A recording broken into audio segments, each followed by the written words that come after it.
എങ്ങോട്ടാണ് ഈ നാടിന്റെ പോക്ക്? എനിക്ക് പേടിയാവുന്നളിയാ. എനിക്ക് നാട്ടിൽ നിൽക്കാൻ തന്നെ പേടിയാവുന്നു. എനിക്കും അറിയാൻ വയ്യ എന്തൊക്കെയാണ് ഇവിടെ സംഭവിക്കുന്നതെന്ന്. എക്സാമ്പിൾ മാർക്കോ ഒക്കെ ഇറങ്ങുമ്പോ അട്ടർ വയലൻസ് ആണ് അതിൽ കാണിക്കുന്നത്.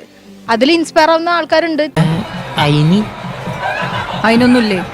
ഇവിടെ സമാധാനം ഉണ്ടാക്കാൻ വന്നല്ല, വൈബ് ചെയ്യാൻ വന്നല്ലേ. ഞങ്ങൾ മാർക്കോ എന്ന സിനിമ ചെയ്തപ്പോ നമ്മളിതൊന്നും പ്രതീക്ഷിച്ചിട്ടല്ല നമ്മൾ സിനിമ ചെയ്തത്. നമ്മളൊരു സിനിമയായിട്ട് കാണുമെന്നുള്ള പ്രതീക്ഷയിൽ തന്നെയാണ് ആ സിനിമ ചെയ്തത്. എന്താടോ കാര്യം? What is the reason? പക്ഷെ ഇപ്പൊ നടക്കുന്ന പ്രശ്നങ്ങളുണ്ട്. അങ്ങനെ സമൂഹത്തിൽ ഒരു പ്രശ്നങ്ങൾ ഉണ്ടാവും എന്നുണ്ടെങ്കിൽ ഞാൻ തീർച്ചയായിട്ടും എന്റെ സിനിമകളിൽ ഞാൻ വയലൻസിനെ ഇനി കാണിക്കാനായിട്ട് ട്രൈ ചെയ്യില്ല. സത്യമാണോ ഈ പറയുന്നത്? സത്യം ആയില്ലെങ്കിൽ ഭഗവതിയാണ് സത്യം. അയ്യോ അങ്ങനെ പറഞ്ഞൂടാ, പിന്നെ ഞാൻ എന്തിനു വന്ന? പിന്നെ ഇനിയിപ്പോ കാട്ടാളൻ എന്നുള്ള സിനിമയിലും നമ്മൾ 3 മാസം മുൻപേ ഈ സിനിമ ഡിസൈൻ ചെയ്തൊരു സിനിമയാണ്. അതില് ഈ പറഞ്ഞ പോലെ മാർക്കോ പോലത്തെ വയലൻസ് ഒന്നും ആ സിനിമയിൽ ഇല്ലെങ്കിൽ കൂടിയിട്ട് അത്യാവശ്യം കുറച്ച് വയലൻസ് ഉള്ള സിനിമയായിരുന്നു. പക്ഷെ ഞാൻ ഈ വരുന്ന വാർത്തകളും ഇതൊക്കെ വന്നപ്പോൾ തന്നെ ഞാൻ എന്റെ ഡയറക്ടർക്കും സ്ക്രിപ്റ്റ് റൈറ്റർക്കും ഞാൻ അവിടെ ഇൻസ്ട്രക്ഷൻ കൊടുത്തു കഴിഞ്ഞു. ഇനി നിങ്ങൾ വയലൻസ് കുറച്ചുകൊണ്ടുള്ള രീതിയിൽ എഴുതിയാൽ മതി എന്ന് ഞാൻ വ്യക്തമായി പറഞ്ഞിട്ടുണ്ട്. എന്റെ സിനിമകളിൽ ഞാൻ വയലൻസിനെ പ്രൊമോട്ട് ചെയ്യുന്ന രീതിയിൽ ഒരിക്കലും ഇപ്പൊ വന്ന മാർക്കോ സിനിമ വയലൻസിനെ പ്രൊമോട്ട് ചെയ്യാൻ വേണ്ടി ചെയ്തതല്ല. പക്ഷെ വയലൻസ് അങ്ങനെ ഇൻസ്പയർ ആവുന്നുണ്ടെങ്കിൽ എന്റെ സിനിമയിൽ നിന്ന് ഞാനത് മാറ്റി നിർത്താൻ തയ്യാറാണ്.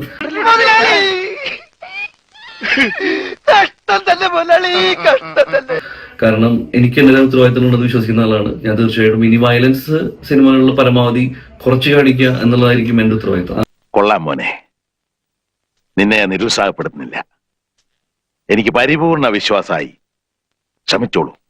പക്ഷെ ഇനി നമ്മൾ എന്ത് ചെയ്യുമല്ലയ്യ? നീ ഒന്നും ചെയ്യണ്ട, ചെയ്തു. വയലൻസ് ഇങ്ങനെ കാണിക്കണോ എന്ന് ചോദിക്കുമ്പോ നമ്മൾ സിനിമ കാണാനായിട്ട് ഒരു ഓഡിയൻസ് തിയേറ്ററിലേക്ക് പോകുമ്പോൾ അവരുടെ മനസ്സിലുണ്ടാവുന്നത് ഒരു സിനിമാറ്റിക് എക്സ്പീരിയൻസ് എൻജോയ് ചെയ്യുക എന്നുള്ളതാണ്. വയലൻസ് എൻജോയ് എന്നുള്ളതല്ല, സിനിമാറ്റിക് എക്സ്പീരിയൻസ് എൻജോയ്.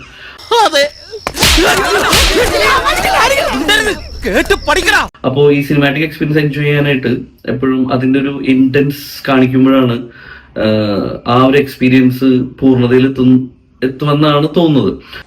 100% ഞാൻ യോജിക്കുന്നു.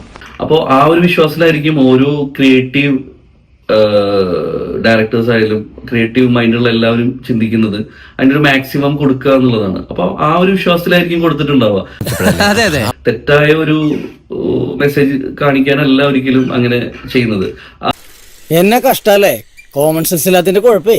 ആ കാണിക്കുന്നത് ആ സിനിമയുടെ പൂർണ്ണതയ്ക്ക് വേണ്ടി ആയിരിക്കാം അതിന്റെ ക്രിയേറ്റീവ് ഹെഡ്മാര് തീരുമാനിച്ച് അത് ചെയ്തിട്ടുണ്ടായിരിക്കാം. Bad workers blame their tools എന്ന് ഇംഗ്ലീഷിലൊരു ചൊല്ലുണ്ട്. അതുകൊണ്ട് സ്വന്തം കഴിവുകേട് മറയ്ക്കാൻ ഉപകരണങ്ങളിൽ പഴിചാരുക. കൈയക്ഷരം മോശമായതിന് പേനയെ കുറ്റം പറയുക. മരം വെട്ടറിയാത്തതിന് കോടാലിക്ക് തെറി വിളിക്കുക. എന്ത് ചെയ്യാം, ഹതഭാഗ്യരായവർക്ക് ദൈവം തലച്ചോറ് കൊടുത്തില്ല, അതിന്റെ പേരിൽ ബുദ്ധിയുമില്ല. താങ്ക്സ് ഉണ്ടടാ മോനെ ദിനേശ, താങ്ക്സ് അടിച്ചു പൊളിക്കടാ.